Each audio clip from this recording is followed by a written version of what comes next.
Central Task 6.6, we are going to compare and contrast the models of moral development proposed by Lawrence Kohlberg and Carol Gilligan. I have an H for horizontal, though I think you could very easily hold your paper vertically as well. There are 5 total boxes in today's concept map, all under the overall header of moral development. We're going to talk about Kohlberg here in the top box, talk a little bit more about Kohlberg with the 3 boxes that you see here, sort of in the secondary level. And then at the very bottom, we're going to talk about the most common critique of Kohlberg's work offered by Carol Gilligan. I'll return, though, to the task text, allowing you to pause the video, copy down, in this case, the entirety of the task, before proceeding into the concept map. So when we talk about moral development, the first key psychologist today is a gentleman named Lawrence Kohlberg.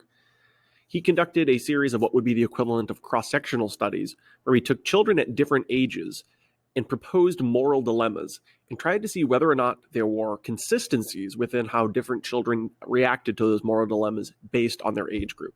So, for example, would young children act one way, sort of adolescent and teen children act another way, and then older teen to adults act a third way? And he did, in fact, find that children, dependent on their age, reacted differently to moral dilemmas, but it wasn't as much a matter of what would you do in this situation? It was more, what is your reasoning? What is your rationale behind the logic pertaining to how you would approach these moral dilemmas? One of the most common moral dilemmas that you often see proposed is the question, let's say you have a family member who is sick. There is one pharmacist in town that has the medicine to save your family member, but it is incredibly expensive. The pharmacist is overcharging. It's significantly overpriced, but that's the only option that you have. Would you be willing to steal the medicine from the pharmacist in order to save a loved one? Now, the answer to that, whether it's yes or no, isn't exactly what Kohlberg cared about. He was more curious about your rationale. What was the reasoning behind your response? Would you save your loved one because you wanted to have that feel-good feeling of saving the person? Would you choose not to steal the medicine because you know it's against the law? Do you feel like people have the right to live regardless of healthcare and therefore you choose to steal the medicine? What is your rationale? That's what Kohlberg wanted to focus on.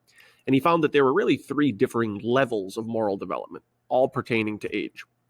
As a mnemonic, when I look at the terms that we're going to be seeing in just a moment, you're going to see that they're broken up frequently with the term conventional, so pre-conventional, conventional, and then post-conventional. When I look at the word conventional, I see the word con, and I think of the idea that con or convicts break the law. Ultimately, at the end of the day, a lot of these moral dilemmas pertains to how you would respond in relation to law. Would you break the law to save a loved one? Would you break the law to save yourself?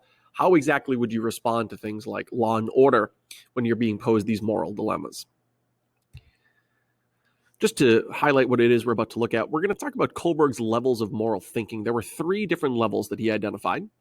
And similar to what we saw with the Piaget essential task the other day, we're going to break these up into increments based on years. So the first stage, or the first level, is going to be from birth to approximately 9 years old. The next one is from 9 to approximately 18, and the last one is 18 for the rest of your life. So this is broken up again here by ages. We'll start with the very first one, which is called pre-conventional morality. Pre-conventional morality is more commonly exhibited by children before the age of 9. So 5-year-old, a 6-year-old, and 9-year-old children before the age of 9 are more likely going to respond to these moral dilemmas by exhibiting what's called pre-conventional morality. That's not to necessarily say that a 15-year-old won't exhibit pre-conventional morality, or even you at your age, or me, or a 45-year-old won't exhibit pre-conventional morality. Kohlberg just found it was more likely that a child before the age of 9 exhibits pre-conventional morality. And what that means is when a child is posed with these moral dilemmas, they're very interested in how it affects themselves. Will they feel good? Will they feel bad? Are they going to get rewarded for this? Are they going to be punished for this? And again, at the end of the day, it doesn't matter if the answer to the question about the medicine was yes or no. It was more the reason. So for example, if someone says, I'll steal the medicine because I will be happier, well, then you're only interested in your own self-interest. That's pre-conventional morality. If your response is, I don't want to go to jail for stealing, well, then again, that's pre-conventional morality. Your morality is dictated by your self-interest because in that case, you want to avoid punishment. So if your rationale, again, not the yes or no doesn't matter. It's the rationale. If your rationale is solely based on either gaining some type of reward or feel good versus avoiding punishment, you're exhibiting pre-conventional morality. And again, that was more prevalent before the age of 9. So looking at the second level, we're looking at conventional morality. So you notice the name shift. It went from pre-conventional, now we have conventional, which is this middle stage.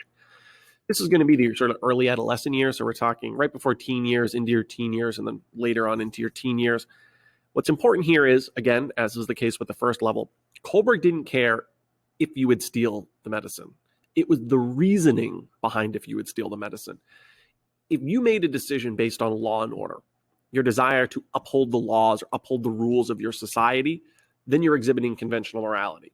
So it's not, I don't want to go to jail. That's self-interest. If it's simply, I don't break the rules, that would be conventional morality. Or maybe there's some type of social order that you respect, and you think to yourself, well, if I start stealing, everybody's going to start to steal, so I can't steal the medicine, even though I love this family member. Or maybe you're conforming to the social norms of your society, where you think to yourself, well, my friends would do this for their family member. I think I'm going to do it too. In each of those cases, you're concerned with sort of these abstract phenomenons of law and order, and social norms. And at the end of the day, you might steal the medicine or you might not steal the medicine. But if your rationale is based on these abstract concepts like law and order and social norms and conformity, you're exhibiting conventional morality.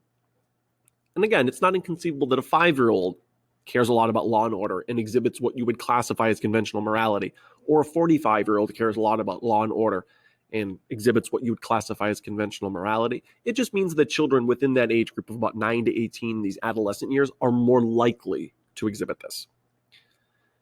The last one here on the right is called post-conventional morality. So again, we're transitioning again using the word conventional in all three of these terms. This is more common when you're older. So this is essentially the adult level of moral thinking. When you exhibit post-conventional morality, you already have these personally defined ethical principles that dictate your moral compass that go beyond societal norms or conforming to society or law and order or social order. You yourself might have philosophical views about property or about the right to life or about the right to live or about healthcare in general. And you don't care what the law says. Your own personal moral compass is going to dictate how you approach these moral dilemmas. For example, maybe you're in the military and your superiors ask you to do something that very well might kill innocent civilians. And you might respond by saying, honestly, it's against my moral compass to potentially harm someone who's totally uninvolved in this war conflict. As a result, I simply can't fulfill that duty because, I have a personally defined ethical belief that innocent civilians should not be harmed in war. And that goes beyond law and order. It may have been approved by your military superiors, but your own personal defined ethical principles and beliefs superseded that law and order and that mandate from your superiors. So again, it's not impossible that a 13-year-old has sort of personally defined ethical principles, but it's more common for an adult to exhibit what we call post-conventional morality. At the end of the day, when we look at Kohlberg, it's a useful insight into moral thinking, but there is a pretty legitimate criticism that was waged by Carol Gilligan, who very clearly pointed out that the findings were great and all, but Kohlberg only used white males to conduct his research, which is obviously quite a bit gender and race biased. What Gilligan found was that when these moral dilemmas, whether it's to steal the medicine, whether it's that war zone one with innocent civilians, when these moral dilemmas were proposed more broadly, both to females and then other groups, she found that female morality tended to be a little bit more responsive to relationships, how your decisions might affect your loved ones or the people around you, as opposed to necessarily abstract concepts like law and order. And again, there's always outliers in every direction. But simply put, when she started to present these moral dilemmas to female participants, she heard way less about that law and order stuff that you saw very prevalent in the conventional morality level. When you go back to conventional morality, these are all abstract concepts, law and order, conformity. You wouldn't see that as much when you had female participants, so a very legitimate criticism levied by Carol Gilligan, who we're going to give a contributing letter C. I would watch the entirety of this clip here. It's a pretty short clip, but it articulates what Gilligan experienced while teaching that opened her eyes to what Kohlberg was offering, but then also her legitimate criticism about the potential gender bias of his findings.